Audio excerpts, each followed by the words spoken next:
Di hari itu banyak wajah yang tertunduk hina, menanti saat diputuskan keadilan Tuhan. Semuanya sebelum antrian itu tertunduk hina. Di hari itu sang ibu lari dari anaknya, yauma yafirul mar'u min. Nah itu. Semua manusia gundah resah dengan urusannya. Bu, saya di sini bu, akan menghadapi pengadilannya Allah. Wes urusan dewe nak. Aku yang ngono nak, aku yang ngurus awakku dewe. Kalau di dunia. Assalamualaikum warahmatullahi wabarakatuh. Al-Fatihah. Bismillahirrahmanirrahim. Kam ahlakna qablahum minal quruni annahum ilaihim la yarji'un, tidak kembali. Wa in kullul lamma jami'un ladaina mudharun, dan mereka yang sudah pergi itu semuanya termasuk kita itu kalau sudah pergi. Tadi kan kalau meninggal dunia kan masalahnya adalah apa yang kita tinggalkan dan bagaimana nasib kita. Semuanya itu akan dihadirkan di hadapan Allah untuk diadili. Ada orang-orang khusus yang tanpa pengadilan, tanpa hisab. Termasuk salah satunya adalah orang yang meninggal dunia dalam kondisi sakit parah lama, tapi dia ikhlas.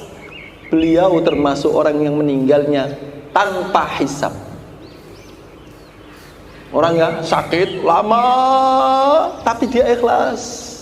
Raksumalihi at-taqwa, yang dibangun itu takwa. Ya Allah, penyakit ini wa idza maridtu fa huwa yasfin. Penyakit ini datangnya adalah dari Engkau. Kalau aku sakit, yang menyembuhkan juga kesembuhannya dari Engkau. Takwa ikhlas, saya ikhlas ya Allah.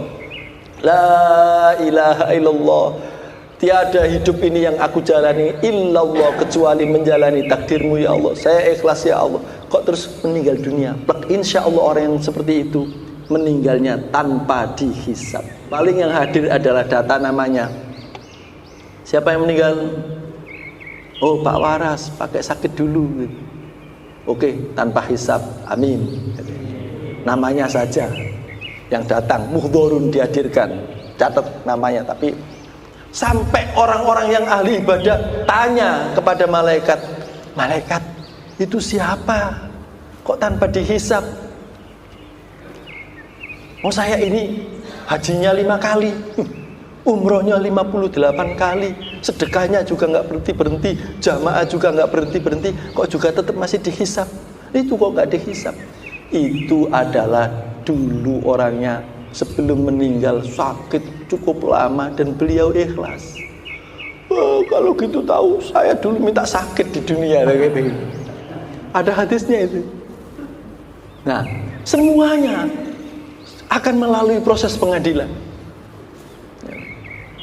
Di hari itu banyak wajah yang tertunduk hina, menanti saat diputuskan keadilan Tuhan. Semuanya sebelum antrian itu tertunduk hina. Di hari itu sang ibu lari dari anaknya, yauma yafirul mar'u min. Nah itu. Semua manusia gundah resah dengan urusannya. Bu, saya di sini bu, akan menghadapi pengadilannya Allah. Wes urusan dewe nak. Aku yang ngono nak, aku yang ngurus awakku dewe. Jangankan di akhirat, saat meninggal dunia aja nggak ada yang bisa menjamin. Saya kasih uang sak gebok, malaikat Jibril, malaikat Israel balik osi, jangan cabut orang ini. Ku tahu rumus dunia, semua harus berpisah, tetapi ku mohon tangguhkanlah. Kalau ada orang yang sedang sakit, ya Allah, ibuku sakit ya Allah, aku tahu kalau memang ajalnya sudah datang, tidak ada yang bisa menghalang-halangi, tidak ada yang bisa menunda. Tapi saya tetap memohon ya Allah, tangguhkan. Ini hanya memohon kemampuan kita. Nah bagaimana supaya setelah meninggal itu kita karena begini, Orang setelah meninggal itu ibarat kita ditugaskan. Ustadz Rafli, mana Ustadz Rafli? Ditugaskan besok pagi ke Berlin gitu. Berlin itu mana? Di Jerman. Kita sama sekali nggak ada bayangan di Jerman. Ya kalau nggak ada bayangan ya seperti itu. Itu baru di dunia. Berlin masih dunia. Lalu ditugaskan meninggal dunia. Kita belum pernah ketemu. Di alam barzah itu seperti apa, di pengadilan akhirat itu seperti apa, kita belum pernah punya bayangan. Saya tahun 91 itu baru pertama kali menginjakkan kaki ke Jakarta. 91. Tapi saya enak-enak aja, tenang-tenang saja, nggak panik, karena sudah ada info. Sampean ke Jakarta, nanti begitu turun di bandara, sudah ada yang jemput pakai kertas Imam Hanafi. Sudah ada yang jemput, diantarkan ke sini, sampean nginepnya di sini, nanti tempat pelatihannya di sini. Nah, sudah enak karena ada yang jemput, ada yang ditugaskan untuk menyampaikan syafaat. Begitu juga bagaimana nasib kita setelah meninggal, semoga ada itu tukang jemput kita di alam barzah. Siapa ini yang meninggal? Oh, ini dulu yang membuat saya ada, katanya. Siapa sampai saya? Saya adalah Al-Quran yang sampean baca. Saya adalah huruf-huruf. Kok banyak? Iya, huruf yang sampean baca banyak banget. Maka semuanya ini sudah siap menjemput Anda. Enak banget kan? Sampean datang kemana-mana itu sebagai upaya untuk bagaimana supaya kita ini sama-sama paham terhadap agama. Datang, itu modalnya. Perkara oleh opo itu nggak pernah sampean pikirkan. Nah itu saya yang menjemput sampean. Sehingga banyak orang meninggal itu dalam kondisi Wak Mudin itu loh kepatut itu. Namanya Mbah Syai'in, bukan Bu Sauin ya, tapi Mbah Syai'in. Saya di Teluk Kepatut punya tetangga Mbah Syai'in, pindah ke GKA punya tetangga Bu Sauin. Nah, Mbah Syai'in itu sudah meninggal dunia. Saat meninggal dunia, beliau begini, yang beliau ucapkan, hah? Aku ini di Madinah tak? Ini kok masjid api yang ini? Ya, gitu. Coba bayangkan, menjelang meninggalnya, ini kok ada masjid bangunan indahnya begini? Ini saya di mana? Ngikau beliau, sehingga sambil nazak, beliau tersenyum. Baik. Kalau ke KUA beliau naik sepeda ondel, ngek, membawa berkasnya orang mau nikah, ngek. Meninggalnya seperti itu. Berarti benar apa yang disampaikan Rasulullah. Kalau banyak amal kebaikan yang kita lakukan di muka dunia ini, maka insya Allah itu akan menjadi syafaat. Seperti saya pergi ke Jakarta pertama kali, bayangkan kalau nggak tahu saya nanti kemana, naik apa, kalau nggak tahu. Tapi kalau udah dikasih bocoran, nanti sudah ada yang menjemput sampean di sana. Nah, semoga perjalanan kita ke akhir juga begitu. Sampean jangan takut. Di alam kubur nanti, amal puasa sampean menjaga di sini. Amal pengabdian sampean menjaga di sini. Amal sampean peduli kepada keluarga menjaga di sini. Amal sedekah sampean menjaga di sini. Amal sedekah sampean peduli kepada kiri kanan menjaga di sini. Semuanya dijaga. Sehingga malaikat tidak bisa menanya apa, mendekati sampean. Malaikat aja nggak bisa mendekati, apalagi yang hitam-hitam gitu. Walaupun masuknya di lubang liang lahat yang cuma sedikit itu, insya Allah kalau kita ikhlas di sana padang. Lamun palastro, kembali ke situ lagi.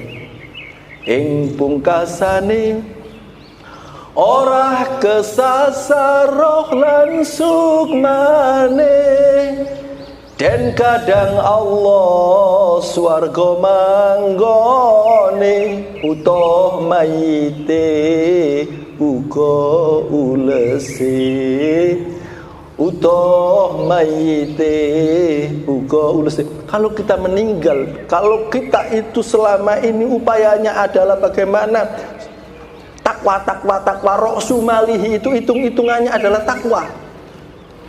Kok aku melakukan seperti ini ya? Tapi sama orang kok malah nggak diapresiasi baik, malah saya difitnah-fitnah. Nggak apa-apa, Allah tahu gitu loh. Jadi yang ada itu bahagia aja.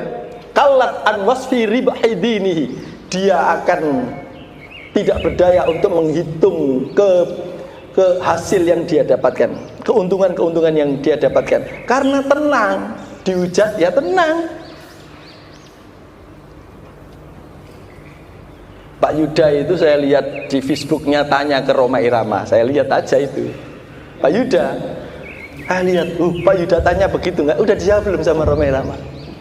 Tanyanya Pak Yuda begini, Bang Haji, sampean itu orang yang sering kena fitnah, kok sampean senyum aja? Bagi teman yang sedang jaya, maka waspadalah. Ya kalau udah sedang jaya, jadi Ustadz kok jaya, waspadalah. Ustadz Abdul Somad jaya, waspadalah. Adi Hidayat jaya, waspadalah. Ustadz itu, apalagi politikus sedang jaya, waspadalah. Musuhmu selalu berusaha untuk menjatuhkan, musuhmu akan selalu mengincar, mencari kelemahanmu. Bagaimana? Pesannya apa? Namun jangan kau hiraukan, itulah cobaan, teruskanlah perjuangan pada jalan Tuhan. Enak kan? Iya. Karena tidak ada, kata Roma Irama, tidak ada satupun manusia yang bisa merendahkan kita, dan tidak ada satupun manusia yang bisa memuliakan kita. Yang bisa merendahkan, tu'til mulka man tasya wa tanzi'ul mulka mimman tasya wa tu'izzu man tasya wa tudhillu man tasya biyadikal khair. Yang bisa tu'izzu, memuliakan manusia, hanya Allah. Dijunjung oleh orang se-Indonesia. Kalau sudah saatnya Allah mau meruntuhkan, runtuh. Dihinakan orang sedunia. Kalau Allah sudah mau mengangkat, terangkat. Jangan terkecoh oleh tipuan-tipuan dunia, permainan-permainan dunia. Kita akan rugi an wasfi khusrani dinihi. Kembali ke situ lah. Masuk boten niki? Masuk boten niki? Ya Rasulullah,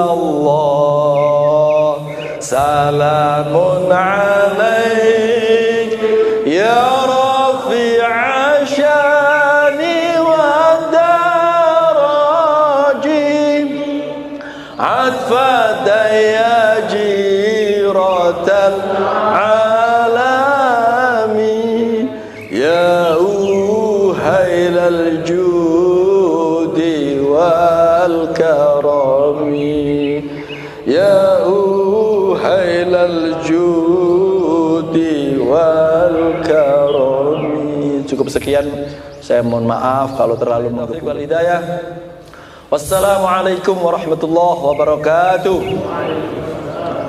Maulaya sholli wa sallim daiman ala habibika khairil khalqi kullihim, huwal habibul ladzi turja syafa'atuhu likulli hauli minal ahwali. Allahumma shalli ala Muhammad.